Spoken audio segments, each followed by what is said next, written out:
છત્રપતિ શિવાજી રાજે ભોંસલે પશ્ચિમ ભારતમાં મરાઠા સામ્રાજ્યના સ્થાપક હતા.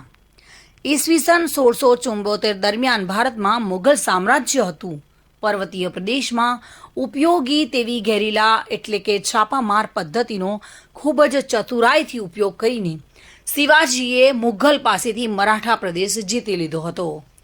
તેમની એક વીર પુરુષ તરીકે ગણના થાય છે અને ઘણી દંતકથા તથા લોકકથા પણ તેમના માટે પ્રચલિત છે.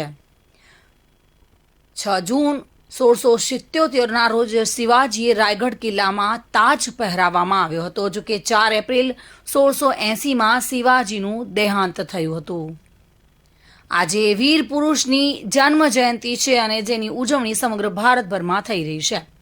ત્યારે આજે બનાસકાંઠા જિલ્લાના ડીસા મુકામે પણ છત્રપતિ શિવાજી મહારાજની જન્મ જયંતિની ભવ્ય ઉજવણી ફુવારા સર્કલ પાસે હિન્દુ યુવા સંગઠન ભારત દ્વારા કરવામાં આવી હતી, જેમાં મોટી સંખ્યામાં સંગઠનના સભ્યો ઉપસ્થિત રહ્યા હતા અને ફુવારા સર્કલ ખાતે આવેલી છત્રપતિ શિવાજીના મહારાજની પ્રતિમાને ફૂલહાર કરી ઉજવણી કરી હતી. જેમાં હિન્દુ યુવા સંગઠન ભારતના મનોજસિંહ ઠાકોર, સંગઠન પ્રમુખ અને મહામંત્રી ગોલ્ડન ઠક્કર દ્વારા આ કાર્યક્રમનું આયોજન કરાયું હતું. જો કે તકે સંગઠન મહામંત્રીએ કહ્યું હતું કે આવા વીર પુરુષોનો જન્મ જે દેશની ભૂમિ પર થયો છે તે ભારત દેશ છે અને તેમના જન્મદિવસની ઉજવણી વર્તમાન સમયમાં હિન્દુ સમાજે કરવી જ જોઈએ.